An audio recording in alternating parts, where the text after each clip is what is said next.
সালাতু সালাম গো আমার দরুদ সালাম গো আমার কোয় নবী মুস্তাফায়।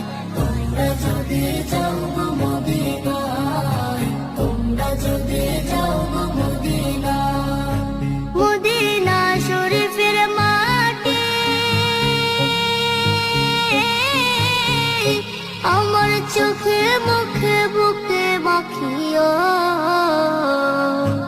এমন পবিত্র মাটি, এমন পবিত্র মাটি আমার নবীর রওজায়। তোমরা যদি যাও গো মদিনায়, তোমরা যদি যাও গো মদিনায়। ইয়া রাসূলুল্লাহ ইয়া হাবিবাল্লাহ, ইয়া রাসূলুল্লাহ ইয়া হাবিবাল্লাহ।